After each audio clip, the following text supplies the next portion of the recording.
Halo, assalamualaikum warahmatullahi wabarakatuh. Kembali lagi di Siniar. Mari bersinar sembari bersinar. Oke, dalam topik kali ini kita akan membahas tentang keterlibatan pemuda di lingkungan sekitar. Pada kesempatan kali ini kita akan menghadirkan dua narasumber hebat, yaitu sebagai aktivis muda di lingkungan mereka masing-masing. Oke, tanpa berlama-lama, mari kita saksikan Siniar hari ini. Oke, kita sudah kedatangan dua narasumber kita, yaitu aktivis muda di lingkungan mereka masing-masing. Halo kakak, selamat datang di Siniar. Mari bersinar sembari bersinar. Bagaimana kabarnya nih kakak-kakak yang sudah datang? Baik sih. Oke, luar biasa sekali sebagai seorang bunda, jadi harus tetap sehat dan semangat gak sih kak? Pastinya dong. Pastinya, Ya, semangat dong. Nah, tema topik yang akan kita bahas di sini kali ini yaitu tentang keterlibatan pemuda di wilayah sekitar. Nanti kakak-kakak boleh sampaikan tentang apa saja pengalaman kakak-kakak yang sudah datang di sini tentang keterlibatan kakak di komunitas yang ada di masyarakat kakak. Oke, mungkin pertama-tama bisa kakak kenalin dulu asalnya dari mana dan kesibukannya sekarang sebagai apa. Dimulai dari kak. Oke, saya Aldi Fari Kurniawan. Biasa teman-teman itu panggil saya Aldi sih. Saya dari Tulang Bawang Barat, dari pelosok desa yang lebih lampu Jauh ya. Terus kesibukan saya dan saya ada kerja memang di daerah sekitar sini. Saya kerja terus mungkin sibuk saja pas libur saya pulang ke rumah. Ada lagi bapak yang bisa Mungkin cukup. untuk kak Ferdi? Kalau saya sendiri sih sebelumnya perkenalkan dulu ya, saya kerja Rian.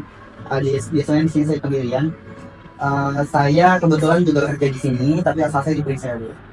Gitu. Udah sih kalau saya sedikit. Baik. Oke, selanjutnya ngomongin tentang pemuda nih kan. Kalian sebagai aktivis muda di lingkungan kalian masing-masing, boleh nggak sih tolong jelasin kegiatan apa saja yang pernah kalian ikutin dan pengalaman yang didapatkan setelah mengikuti kegiatan tersebut seperti apa? Boleh dari siapa dulu? Saya dulu gimana ya? Kalau saya kan di Pringsewu ya. Notabene-nya Pringsewu itu kan kotanya Jawa ya, sedangkan di desa saya itu Sunda. Jadi sebenarnya kita ini minoritas gitu. Jadi kalau di tempat saya itu anak-anak muda ini kayak asik sendiri dengan mungkin dengan dunia mereka ya, kayak dengan gadget mereka. Jadi jarang bersosialisasi. Jadi harus ada yang penggeraknya dulu nih. Termasuk saya juga sih kadang mageran ya. Jadi kalau di tempat saya itu ada karang taruna juga. Terus sih saya kalau memang saya lagi di rumah, saya aktif kegiatan tersebut juga.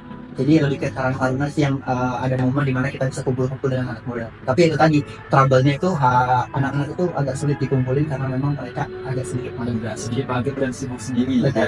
Baik. Mungkin dari jawaban Kak Audi? Untuk kegiatan sendiri sih sama seperti yang saya tempat kalian. Di desa itu saya biasanya berkoordinasi sama anak-anak karang taruna yang dimana setiap ada acara desa atau ulang tahun desa itu saya selalu kalau free saya selalu hadir. Kayak ngadain turnamen bola, turnamen bola voli itu biasanya saya sendiri kalau lagi free bisa. Itu panitia juga ya. Betul, jadi panitia. Tadi kan menindaklanjuti jawaban dari kalian tadi kan menyampaikan bahwasannya di daerahnya terdapat dua suku, yaitu antara suku Sunda dan juga suku Jawa. Jadi pertanyaannya itu apakah kedua suku itu menjadi salah satu indikator kesulitan dalam gabungan pemuda atau bagaimana Kak? Kalau untuk soal itu sih enggak sih, kami lebih ke individunya masing-masing ya. Kalau untuk budaya sendiri kita sebenarnya udah berbaur sih, meskipun signifikan ya perbedaan kita terpencil, kita minoritas suku Sunda sendiri di Pringsewu, tapi untuk soal solidaritas antar masyarakat yang berlainan suku itu bagus. Cuman untuk ini lebih ke individu masing-masing sih, kayak mageran itu harus digerakkan dulu, jadi mereka nggak ada inisiatifnya, lebih ke situ sih Pak. Ngomongin tentang penggerakan ini kan penggerakan itu berhubungan dengan kata bersosialisasi. Nah, pertanyaan ini menurut kakak apa sih makna bersosialisasi menurut kakak masing-masing? Dari Kak Dian dulu. Kalau buat saya sih, kalau bersosialisasi ini kita berbaur dengan masyarakat, tidak hanya dengan sesama anak muda, tetapi dengan siapapun, baik itu dengan orang tua, dengan anak kita bersosialisasi atau apa ya namanya? Jadi tidak pandang usia gitu. Jadi kita nggak membeda-bedakan, misalkan kita mau berkenal sama anak muda doang nih, tapi anak yang udah dewasa enggak. Tapi kan kita sebagai masyarakat yang andil dalam suatu daerah atau desa gitu, kita harus bersosialisasi pada siapapun tanpa pandang itu dia siapa ataupun dia dari kalangan mana gitu sih. Kalau Kak Adi gimana? Mungkin kalau makna bersosialisasi itu dari saya sendiri itu seperti kayak menambah banyak wawasan dan banyak teman. Jadi yang tadinya kita nggak kenalin sama teman satu desa, tiba-tiba kita ya di ruang lingkup tersebut kita jadi ketemu, kenal, akrab gitu. Jadi nambah wawasan aja. wawasan dan juga nambah relasi ya. Betul, betul, betul. Ya selanjutnya tadi kan banyak tuh kakak tuh menyampaikan pengalaman-pengalaman selama ikut komunitas di masyarakat. Betul. Nah sekarang ini kalian ini aktif dalam kegiatan apa saja sih di lingkungan kakak sekarang? Kalau dari saya sendiri, kalau misalnya saya lagi libur ya di rumah nih, kalau ada kegiatan desa, saya pasti jadi panitia.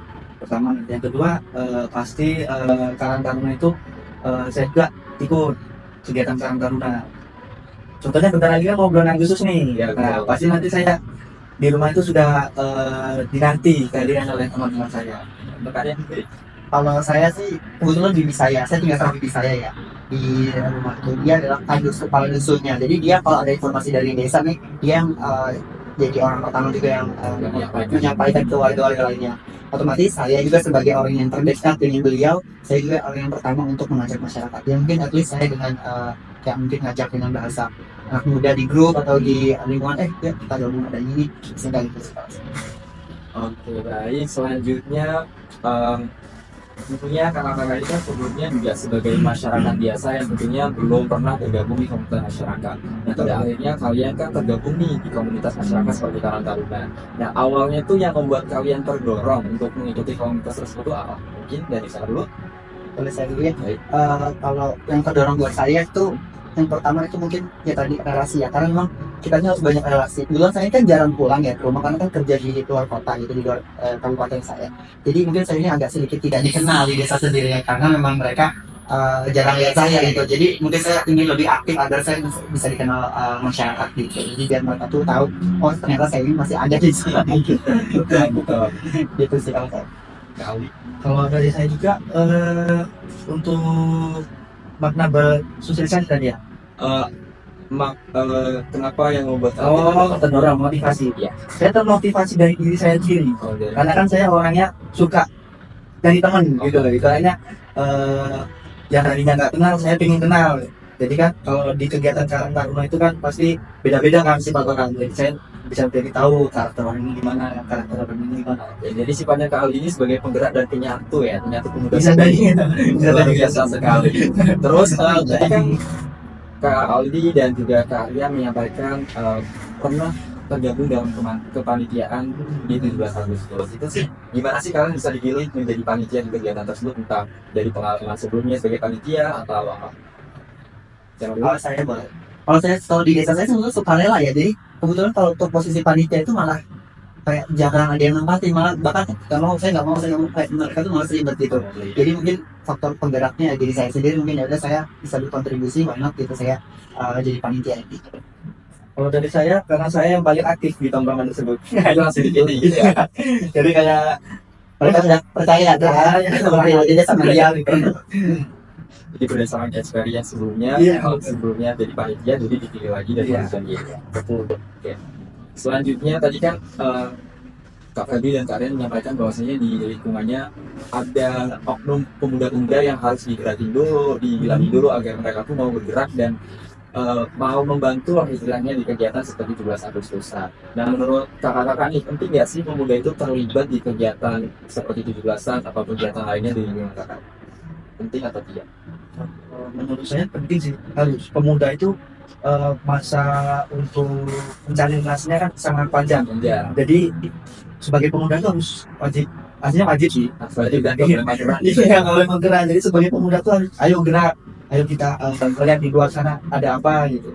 Karena kalau dari saya itu sih wajib ya. Jadi Kalau buat saya yang pasti pemuda juga ikut memeriahkan ya. Kalau misalnya nggak ada pemuda ya cuma tua aja kan jadi kayak monoton ya gitu ya. Jadi lebih ke ikut memeriahkan lah biar kita ini kayak solidaritas, kemudian untuk kerukunan masyarakat itu kita kelihatan. Misalkan dari desa lain kalau 17-an ada event ini, oh mereka meriah, desa kita juga harus lebih meriah dari mereka kalau misalkan gitu sih kalau lihat. Karena kan biasanya kalau pemuda-pemuda itu kan punya ide-ide baru yang Benar, sebenarnya itu nggak punya. ya, opsi bebas ya. Iya. Kalau orang tua kan biasanya Ikut jago jago ya, jago. Kalau kita kan tahu yang kekinian, trend terbaru kita pasti update gitu. Itu sih poin utama yang harus di-highlight. Oke, tadi kan bilang, tentunya kalian ini kan tergabung di komunitas di masyarakat kalian kan sudah lama dan tidak hanya sebentar. Tentunya di waktu yang lama itu kalian tidak akan bertahan jika tidak ada manfaatnya kan. Nah, mungkin boleh dijelasin terlebih dahulu manfaat selama kalian ikut di komunitas tersebut itu apa saja? Boleh berawal dulu. Kalau manfaat saya sih yang eh, penting penting untuk kegiatan desa tuh bagi saya penting. Karena kan benefitnya yaitu tadi inspirasi, terus kita sering banyak dikenal orang. Lalu untuk kegiatan-kegiatan di desa itu semakin aktif gitu. Jadi desa itu dikenal orang, wah desa ini meriah nih, Gitu ya. desa ini aktif nih. Jadi sebagai contoh saja, nanti kan expertnya untuk desa lain mengikuti kegiatan positif dari desa kita. Gitu. Kalau dari saya kurang lebih sama ya. Jadi manfaat buat diri sendiri dan manfaat buat lingkungan. Kalau dari diri sendiri ya mungkin tadi ada relasi gitu, jadi lebih banyak dikenal orang, banyak teman. Lalu buat masyarakat mungkin jadi event jadi lebih meriah, juga dari dorongan anak muda juga jadi lebih eh, apa ya namanya, nuansanya juga lebih dapat gitu ya. Maksudnya nggak yang monoton gitu gitu aja. Kan anak muda ini bisa berinovasi kan, jadi tiap tahun ini ada konsep yang beda-beda gitu.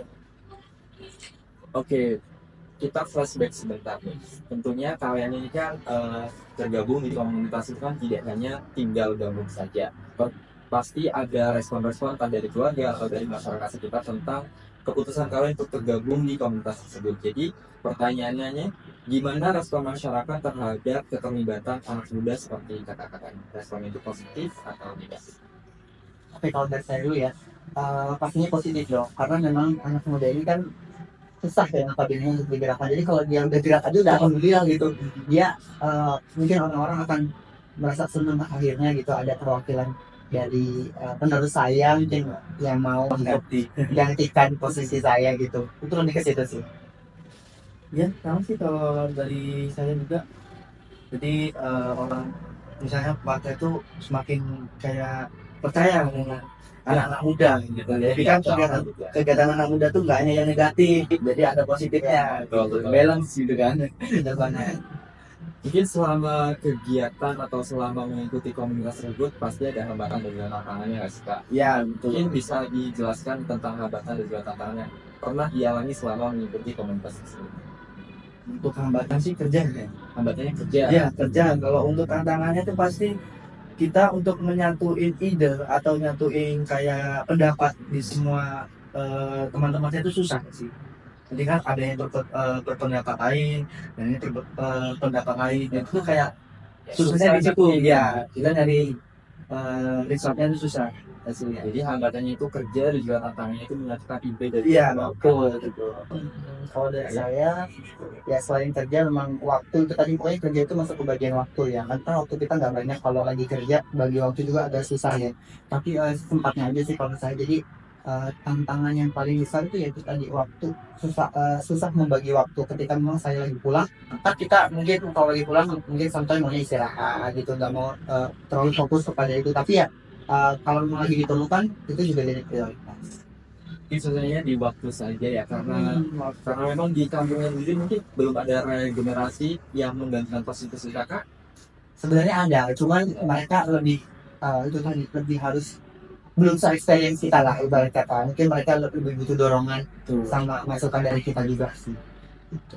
Terus waktu awal-awal ini pernah nggak sih Kak waktu tergabung itu kan ada anggota-anggota yang lebih lama bergabung. Nah itu ada nggak sih oknum-oknum yang menganggap kalian kurang diterima di komunitas tersebut? Pasti sih, pasti kalau Kayak dikucilkan. ya betul, pasti ada orang dia nggak suka sama kita karena beda pendapat pastinya kan. Kita berpendapat ini, mereka pendapatnya tuh beda dari kita. Jadi kayak yang setiap saya hadir itu ada oknum yang memang kurang suka ya, karena dianggap baru gitu. itu karena dianggap datangnya tuh nggak selalu ada di kegiatan tersebut. Karena kan saya kerja kan, ya hambatannya. Kalau saya sih ya pastinya ada ya. Namanya mungkin kalau apalagi kalau kita baru, dia siapa sih? Oh kita sih baru udah ngomongnya kayak gini, kayak gini. Sebenarnya kita ini hanya menyuarakan ya, mau diterima atau tidak kan itu keputusan bersama ya. Kita kadang sampai di situ sih. Jadi itu sih yang sebenarnya agak bikin mager. Cuman ya so far berjalannya waktu ya kita biasa sama hal ini. Biasa. Terus cara menyikapinya nih tentang anggapan orang tersebut tentang kakak itu kayak gimana? Kalau menurut saya, selagi saya tidak merugikan dia dan selagi tidak merugikan lingkungan, ya go ahead gitu. Betul, ya nggak semua orang juga Harus suka suka sama dengan saya. Iya, iya, nggak semua orang kan nggak suka gitu. betul. Terus selama tergabung di komunitas tadi Karang Taruna ya tentu kan sudah banyak kegiatan-kegiatan atau event-event yang kakak-kakak ini jadi panitianya. Terus ada nggak sih momen paling berkesan di kegiatan apa yang sampai sekarang tuh belum bisa kalian lupain? Kalau dari saya waktu Agustusan ada bukan Agustus ini, HUT desa.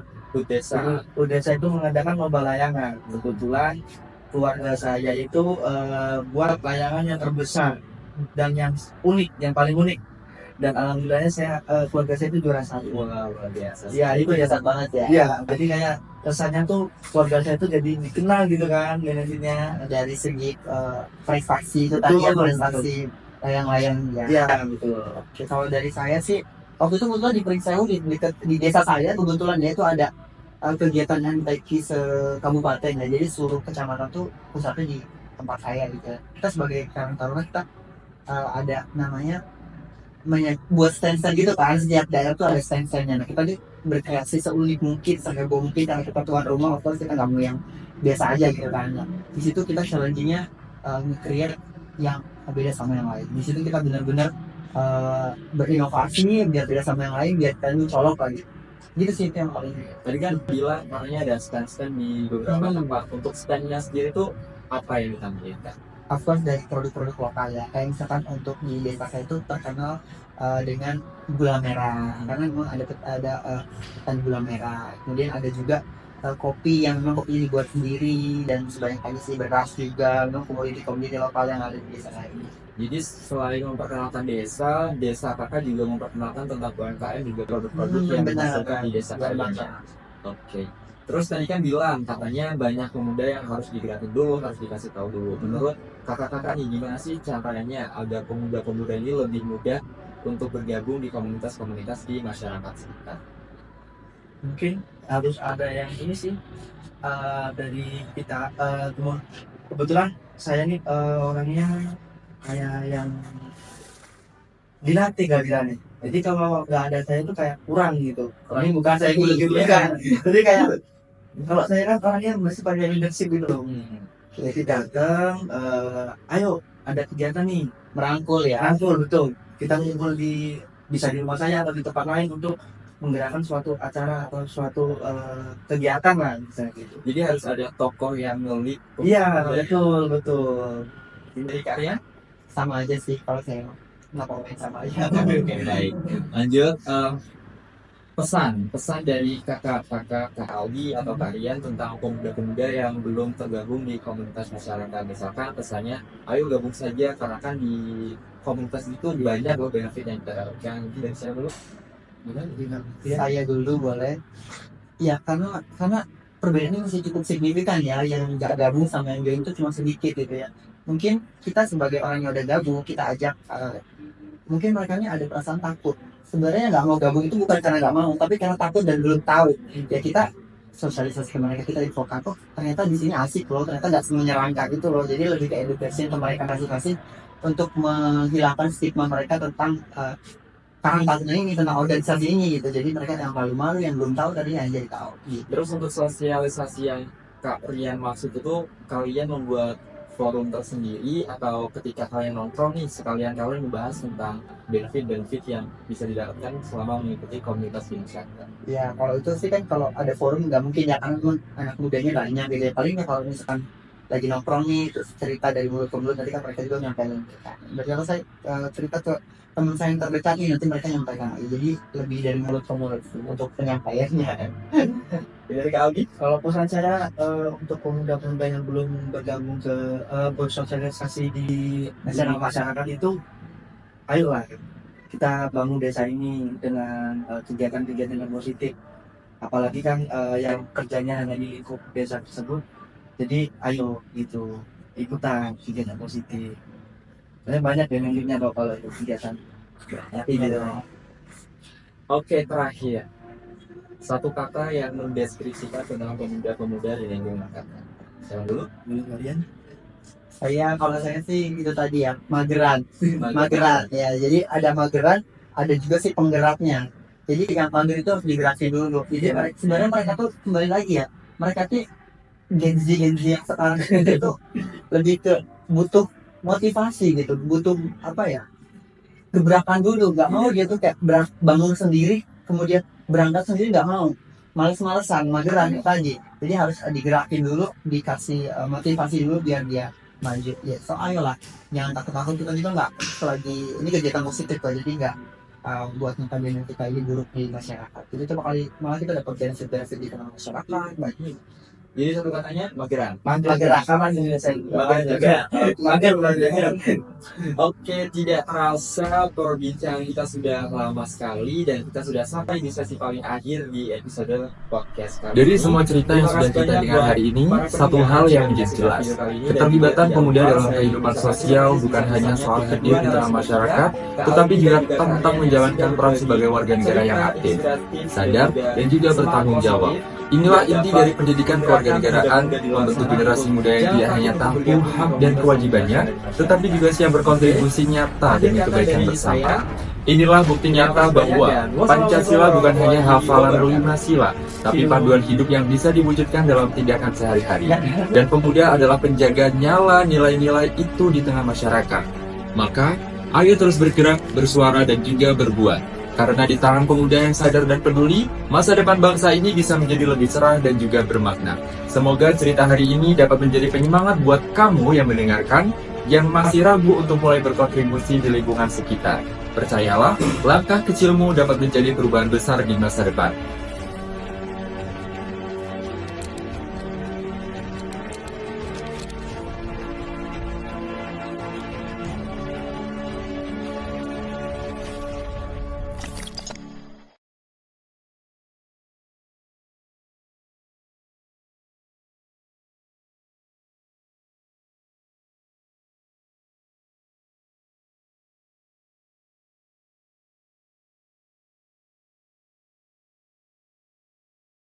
Sampai jumpa di episode podcast lainnya. Masih di podcast yang membahas tentang suara, aksi, dan juga harapan pemuda Indonesia. Saya Edi pamit undur diri. Tetap semangat dan mari bersinar sembari bersinia.